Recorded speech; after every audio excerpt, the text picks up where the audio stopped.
Hi everyone. I hope कि आप सब अच्छे होंगे। तो एक और नए लेक्चर में आपका वेलकम है।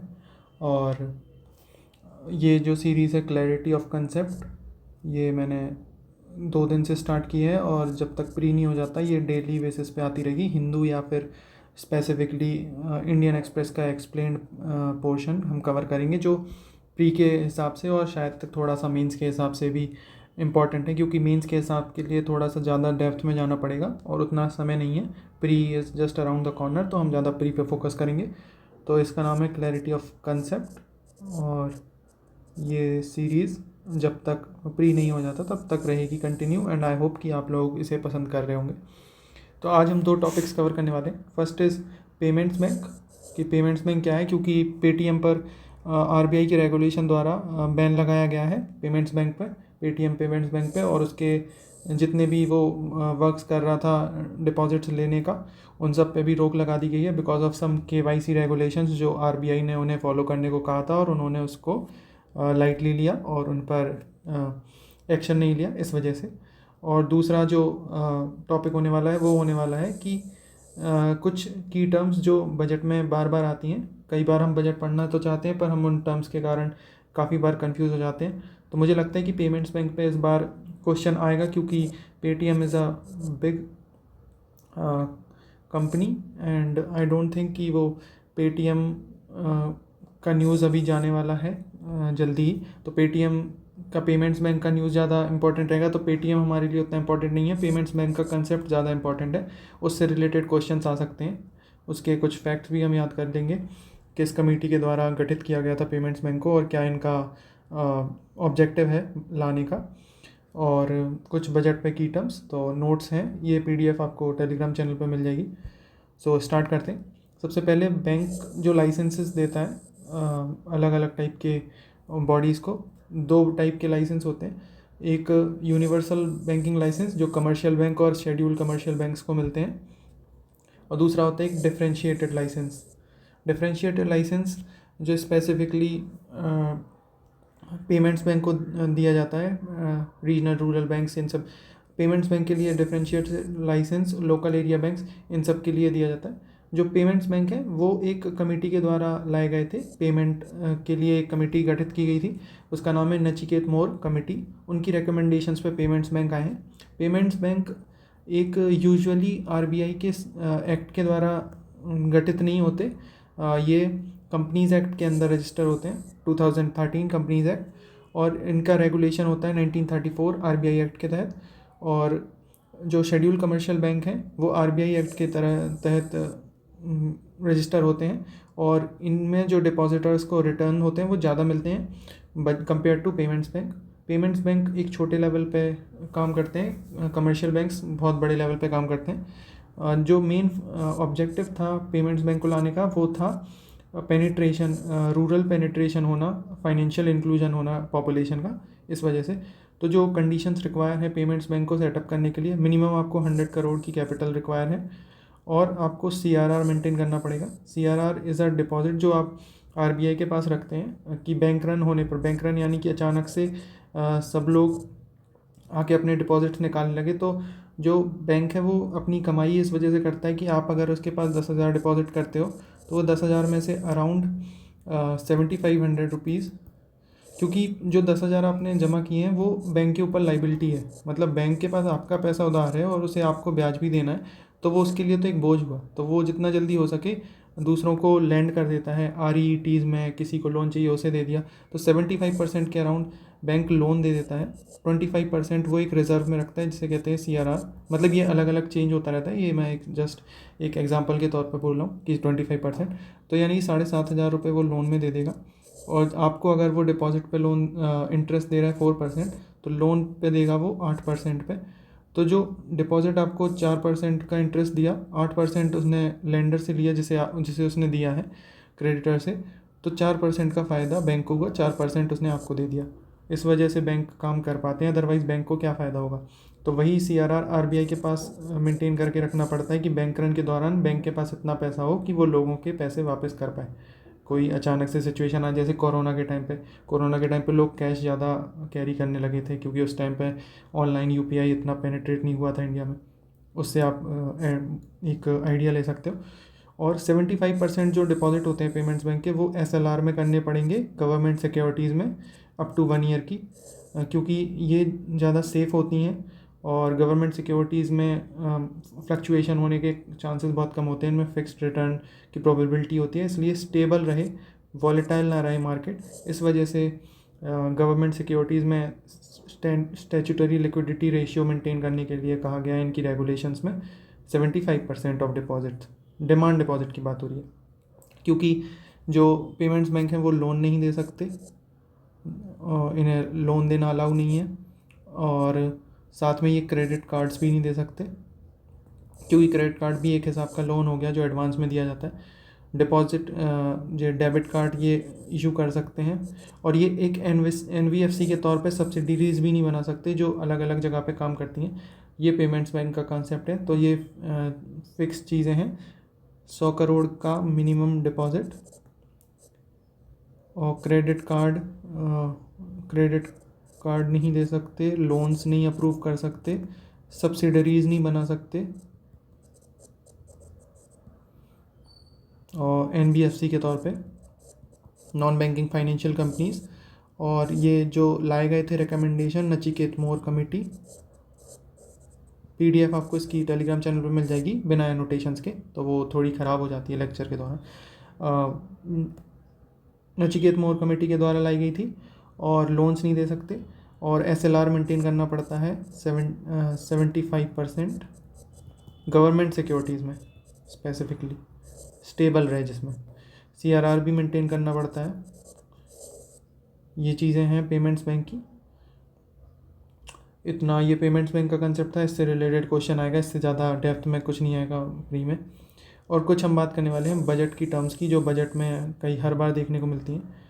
पहली बात तो है कि नॉमिनल ये है जीडीपी, ये है रियल जीडीपी। जैसे हम बहुत सारी टर्म्स सुनते हैं, रियल इंटरेस्ट या नॉमिनल इंटरेस्ट या नॉमिनल ग्रोथ या रियल ग्रोथ, तो वो है क्या नॉमिनल रियल? तो सबसे बड़ी बात है कि नॉमिनल का मतलब होता है, जैसे लेट्स से कि आज फाइनेंशियल ईयर ख़त्म हुआ, आपने बहुत अच्छी परफॉर्मेंस की अपनी कंपनी के अंदर, और आपका इंक्रीमेंट हो गया 2024 में 30,000 आपकी सैलरी थी, 30,000 से बढ़ के आपकी इंक्रीमेंट 10% का हो गया, 10% की इंक्रीमेंट के साथ आपकी सैलरी हो गई 33,000 रुपीज़। ओके, ये हो गई नॉमिनल, कि आपने एज इट इज़ ले लिया कि 30,000 मेरी सैलरी थी, उसमें मुझे 10% का इंक्रीमेंट मिल गया तो मेरी 33 हो गई। बट क्या 2023 से 2024 में जो आपने काम किया, जो आप प्रोडक्ट्स खरीदते थे 30,000 में, जैसे 100 रुपये का आप ब्रश खरीदते थे या कोलगेट खरीदते थे, क्या वो कोलगेट सिर्फ 100 रुपये का ही रहा 2024 में 2023 के कंपेयर करने पर? अगर वो बड़ा है रेट से, यानी कि जैसे मान के चलिए आपने 10% आपको इंक्रीमेंट मिला और 6% से कोलगेट के दाम बढ़ गए, वो 100 रुपये की जगह 106 का हो गया, तो अब रियल टर्म्स में आपकी जो सैलरी बढ़ी है वो 10% आपका इंक्रीमेंट हुआ है, 6% से इन्फ्लेशन यानी कि महंगाई बढ़ी है, तो 10 में से 6 माइनस करेंगे तो 4% से ही आपकी सैलरी में इंक्रीमेंट हुआ है। अदरवाइज़ आपको देखने में लगेगा कि आपकी 10% से सैलरी बढ़ी है, बट जो आप कमोडिटीज़ खरीदते थे 30,000 में, वही चीज़ अब आपको जो 100 रुपये की पड़ती थी वो 106 की पड़ने लगी, और आपकी सैलरी जो 100 रुपये थी फॉर एग्जांपल वो 110 हुई, तो यानी कि 4 रुपये का डिफरेंस है, यानी कि आप इन्फ्लेशन को बीट कर रहे हो 4% से। ये है रियल। जब इन्फ्लेशन से एडजस्ट कर लेते हैं तो रियल हो जाती है, और इन्फ्लेशन से एडजस्ट नहीं करते तो वो नॉमिनल रहती है। अब बात करते हैं फिस्कल डेफिसिट की। फिस्कल डेफिसिट का मतलब है जितनी मनी गवर्नमेंट ने बोरो की है अपने एक्सपेंसेस, यानी कि जो एक्सपेंसेस हैं उसके, उसे एडजस्ट करने के लिए। जैसे गवर्नमेंट में ने 100 रुपये कमाए, इनकम हुई 100 रुपये, खर्चे हैं 110 के, अब ये 10 रुपये कहाँ से आएंगे? ये 10 रुपये कहीं से बोरो किए, जैसे अपने बॉन्ड्स शेयर मार्केट में या फिर बाहर के मार्केट में दे दिए और लोगों ने इन्वेस्ट किया, तो वो 10 रुपये जहाँ से आए, अब वो 10 रुपये आप पे कर्जा है, क्योंकि आपको जिनने आप पे इन्वेस्ट किया है आपको उन्हें रिटर्न भी देना है कुछ, और आपको इससे अपना काम भी चलाना है, क्योंकि आपके खर्चे 110 के, आपकी कमाई 100 रुपये की है। इसे कहते हैं फिस्कल डेफिसिट।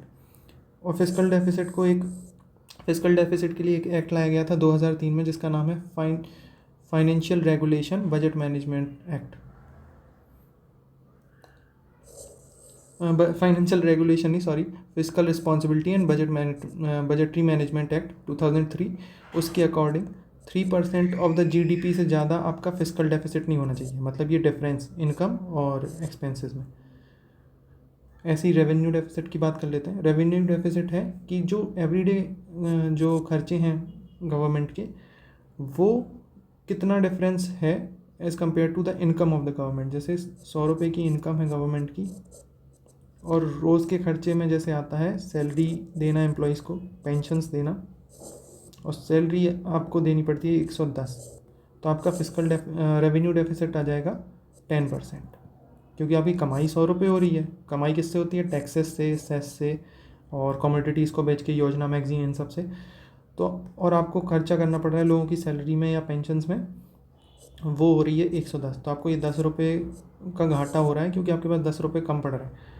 इनके लिए आपको समझना पड़ेगा, जिस वजह से जो न्यू पेंशन स्कीम है, आप इससे अंदाज़ा लगा सकते हो कि गवर्नमेंट के ऊपर एक प्रेशर आता है ओल्ड पेंशन स्कीम में कि पूरा गवर्नमेंट को देना पड़ता है। अब न्यू पेंशन स्कीम में जो एम्प्लॉई है वो भी शेयर अपना अमाउंट करेगा कुछ परसेंट, और कुछ परसेंट गवर्नमेंट करेगी, तो मिल बांट के एंड में मिलेगा एम्प्लॉई को। बट लोग वो भी नहीं शेयर करना चाहते। बट ओवरऑल आप देखोगे तो आगे चल के जब हमारी डेमोग्राफी चेंज होगी, जब हमारे यहाँ पे ज़्यादा ओल्ड एज पीपल होंगे as compare to working class people, जिन्हें 18 से 60 के बीच में माना जाता है वर्किंग क्लास को, उससे ऊपर 14 से 60 के बीच में माना जाता है, उससे ऊपर के उन वर्किंग क्लास पीपल पे रिलाई करते हैं, और छोटे बच्चे भी रिलाई करते हैं। तो फिर ये डिफरेंस क्रिएट करेगा, इसलिए न्यू पेंशन स्कीम लाई गई थी कि गवर्नमेंट के फंड्स पे उतना ज़्यादा प्रेशर ना आए, और बड़ा चंक जाके पेंशन में सिर्फ ना जाए, इस वजह से। तो फिजिकल डेफिसिट और रेवेन्यू डेफिसिट, जैसे अगर फिजिकल डेफिसिट यानी कि गवर्नमेंट के एक्सपेंसेस बोरोइंग, वो 3% है, और रेवेन्यू डेफिसिट 0 है। रेवेन्यू यानी कि जितनी इनकम हो रही है उतने एक्सपेंसेस हैं, और वो 0 हो जाते हैं। 100 रुपये इनकम हो रही है, 100 रुपये सैलरीज में जाते हैं, कोई इशू नहीं है, 0% ऊपर नीचे हुआ, जितने आए उतने चले गए। और 30% अगर फिजिकल डेफिसिट है, जो FRBM, financial regulatory budget management, physical responsibility and budget management act है, उसके तहत अगर 3% के अंदर फिजिकल डेफिसिट हो रहा है, तो इसका मतलब है कि रेवेन्यू जितनी आपने सैलरी दी है और जितनी आपकी कमाई हुई है उससे वो निपट गया, और जो आप ये बोरिंग ले रहे हैं वो आप एसेट्स बनाने के लिए ले रहे हो, क्योंकि आपको ज़रूरत ही नहीं है। आपको अगर मान के चलिए मेरी 3 लोगों की फैमिली है और हम लोगों को 3000 का राशन लगता है, और मेरे पास 3000 रुपये इनकम हो रही है, मेरे पास 3000 का राशन आया, मेरी 3000 की इनकम हुई, तो मैंने दोनों चीज़ें खरीद के ख़त्म कर दिया, मेरे पास 1 रुपये नहीं है। पर अब मैं अगर किसी से लोन लेता हूँ तो मुझे ज़रूरत ही नहीं है लोन की। अब मैं लोन लूँगा तो या तो किसी चीज़ के लिए लूँगा, कुछ ख़रीदने के लिए, कुछ एसेट बनाने के लिए। मान के चलिए मैं एक साइड में एक शॉप खोलना चाहता हूँ राशन की, तो मैं किसी से 10,000 रुपये उधार लेता हूँ, और 10,000 रुपये यानी कि मेरे ऊपर डेट हो गया। बट मैं इससे एक एसेट क्रिएट कर रहा हूँ जो कि है एक बिज़नेस। उसके लिए मैं एक दुकान लूँगा, उसमें स्टॉक रखूँगा, तो उस स्टॉक की कीमत भी होगी कुछ, उस दुकान की कीमत भी होगी कुछ। इस वजह से आप जो बोरोइंग लोगे, अगर आपका रेवेन्यू डेफिसिट 0 है तो वो आपका एसेट्स में जाएगा। इस वजह से ये एक अच्छी चीज़ मानी जाती है कि रेवेन्यू डेफिसिट आपका 0 है, फिजिकल डेफिसिट 3% के अंदर है जीडीपी के, तो आराम से आपका चल सकता है एक स्मूथ वे में, स्टेबल गवर्नमेंट, स्टेबल नेशन रहेगा। अब बात करते हैं बजट एस्टिमेट और रिवाइज्ड एस्टिमेट की। तो बजट एस्टिमेट होता है, जैसे आज ऑनरेबल फाइनेंस मिनिस्टर ने जो स्पीच दी है उसमें उन्होंने अपने एस्टिमेट बताए होंगे कि अगली साल तक हमारी जीडीपी इतने % से ग्रो करेगी, इसमें ये हम इतना आउटले दे रहे हैं फलानी स्कीम के लिए, जैसे MG नरेगा के लिए एक्स अमाउंट दे रहे हैं। फिर पता चला कि असली में आपने दिया तो 10 रुपये अमाउंट था MG नरेगा के लिए, बट आपने यूटिलाइज सिर्फ 5 ही किया है। तो अब जब रिवाइज एस्टिमेट आएंगे तो उसमें दिखाया जाएगा कि 5 ही यूटिलाइज़ हुआ था।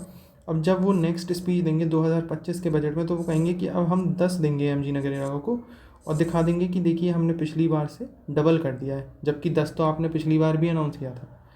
ये होता है बजट एस्टिमेट और रिवाइज्ड एस्टिमेट। तो ये कुछ इकोनॉमी की टर्म्स हैं जो बार बार परेशान कर सकती हैं आपकी। अगर इन पे पकड़ हो गई तो आप ये जो डॉक्यूमेंट्स आते हैं गवर्नमेंट के, वो आराम से पढ़ सकते हैं। तो आई होप कि इससे आपकी कोई हेल्प हुई होगी, और इसकी PDF मैं डाल दूँगा और अगर कोई भी आपको इशू है ऑडियो में, फीडबैक प्लीज़ दीजिए अपना कमेंट्स में। एंड आपसे मैं मिलता हूँ अगले वीडियो में। और कुछ भी क्वेरी है तो आप प्लीज़ कमेंट कर सकते हो बेझिझक, अगर कुछ और लग रहा है या फिर आवाज़ का इशू है या कुछ भी है। सो आई होप कि थोड़ी सी यूज़फुल रही होगी, आपका टाइम यूटिलाइज हुआ होगा सही चीज़ में। And I will see you in the next one. जय हिंद। Keep preparing.